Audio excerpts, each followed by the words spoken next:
नमस्कार दोस्तों, आप सभी लोगों का इतिहास भारत में स्वागत है।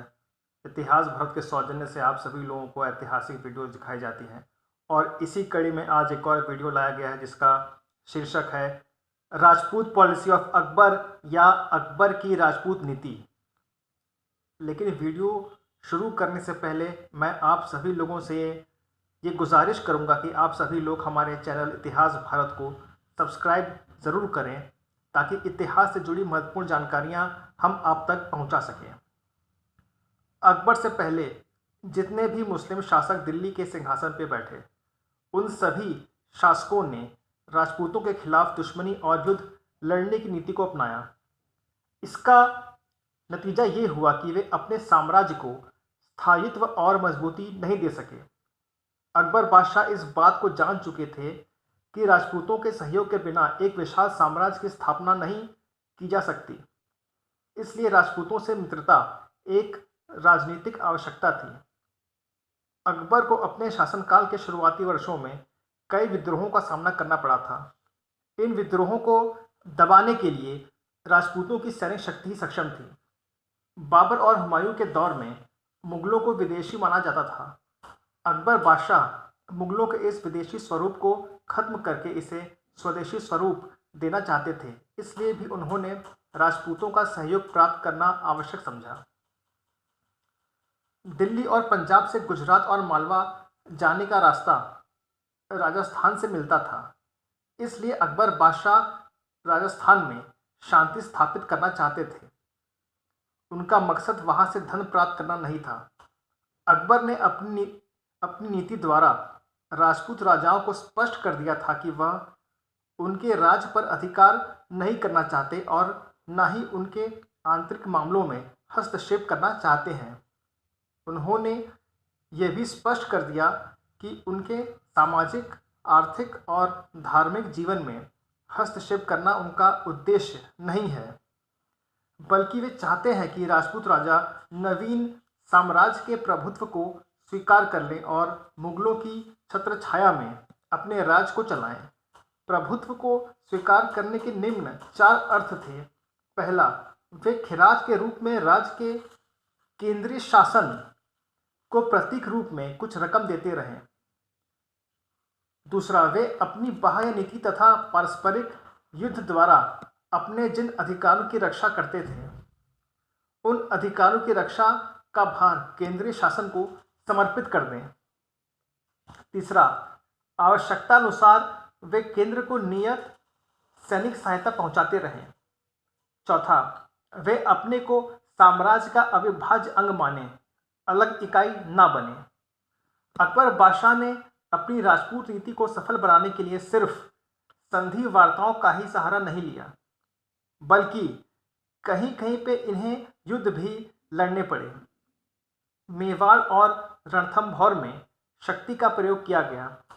मारवाड़, बीकानेर, जैसलमेर, डूंगरपुर, बांसवाड़ा, प्रतापगढ़ ने सम्राट की अधीनता स्वीकार कर ली थी। अकबर बादशाह ने इन राजपूत राजाओं के आंतरिक मामलों में भी कभी हस्तक्षेप न करते हुए समानता की नीति अपनाई, भले ही उसने युद्ध किया हो या ना किया हो। ऐसा कोई प्रमाण नहीं मिलता कि राजपूत राजाओं को विवाह संबंध स्थापित करने तथा व्यक्तिगत उपस्थिति के लिए बाध्य किया हो। केवल आमेर, मारवाड़, जैसलमेर और बीकानेर राज्यों ने मुगलों की अधीनता स्वीकार की थी, जबकि बूंदी के हाड़ा या डूंगरपुर, बांसवाड़ा के राजाओं ने इसे स्वीकार नहीं किया था। दोस्तों, ये कुछ वजहें थीं जिनकी वजह से अकबर ने राजपूत नीति का विकास किया था। अब हम आपको बताएंगे कि इस नीति से मुगलों और राजपूतों को क्या लाभ हुआ।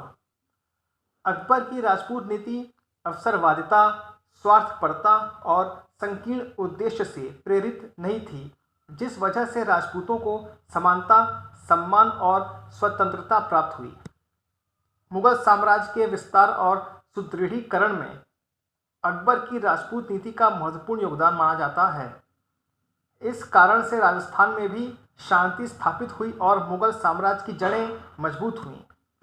अकबर बादशाह ने धार्मिक करों को हटा दिया और धर्म परिवर्तन जैसी प्रथाओं को रोककर राज के इस्लामी स्वरूप को अस्वीकार कर दिया, जिस कारण से न सिर्फ राजपूतों में बल्कि पूरे हिंदू समुदाय में वह लोकप्रिय हुए। सम्राट ने साम्राज्य के समस्त ऊंचे से ऊंचे पद राजपूत राजाओं के लिए खोल दिए थे। अब शासकीय सेवा में धर्म या जाति के आधार पर कोई भेदभाव नहीं था, सभी को समानता के अवसर प्राप्त थे। मुगल सेनापति और सूबेदारों के रूप में वे भारत के दूरस्थ प्रदेशों में गए और उन्हें भारतीय राजनीति व प्रशासन का ज्ञान हुआ। मनसबदार होने पर राजपूत राजाओं में शांति व व्यवस्था का युग आरंभ हुआ। दोस्तों, ये हमने राजपूत नीति से दोनों पक्षों को क्या फ़ायदा हुआ इसके बारे में बताया। अब हम आप लोगों को राजपूत नीति के परिणाम के बारे में बताएंगे। मुगल साम्राज्य को सर्वश्रेष्ठ भारतीय सैनिकों की सेवाएं प्राप्त हुईं। राजपूतों के शौर्य और उनकी निष्ठा का मुगल साम्राज्य के विस्तार तथा संगठन में महत्वपूर्ण योगदान था। अभी तक उन्होंने दिल्ली की सत्ता का विरोध किया था, लेकिन अब वे उसके प्रबल समर्थक बन गए थे। भारत के सुदूर क्षेत्रों में जाकर उन्होंने साम्राज्य की रक्षा के लिए अपने प्राणों की आहुति तक दी। इस नीति से राजस्थान में भी शांति स्थापित हुई, क्योंकि अब राजपूत राजा अपने राज्यों की सुरक्षा संबंधी चिंताओं से मुक्त होकर साम्राज्य के दूरस्थ प्रदेशों में जा सकते थे।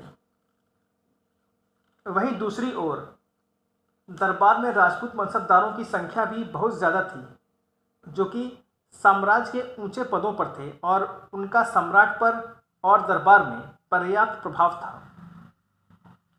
वो राज्य की शक्ति बन गए थे। राजस्थान की विजय से भारत की राजनीतिक एकता पूर्ण हुई। राजस्थान का विकास हुआ और दक्षिण में मुगल साम्राज्य के विस्तार का मार्ग प्रशस्त हुआ। राजपूतों के सहयोग से मुगल शासन को सुरक्षा और स्थायित्व ही प्राप्त नहीं हुआ, बल्कि देश में अभूतपूर्व समृद्ध सांस्कृतिक चेतना का उदय हुआ। हिंदू मुस्लिम संस्कृतियों का समन्वय हुआ, जो मुगल शासन की अमूल्य देन है। इससे कला और साहित्य के क्षेत्रों में नवीन आदर्श व मापदंड स्थापित हुए और हिंदुस्तान में दीर्घकाल तक शांति स्थापित हुई। तो दोस्तों, ये थी अकबर की राजपूत नीति। अगर वीडियो पसंद आया हो तो इसे लाइक करके अपना कमेंट ज़रूर ड्रॉप करें। अब मुझे इजाज़त दीजिए दोस्तों, मैं फिर आऊँगा एक नए वीडियो के साथ। नमस्कार, good bye and take care.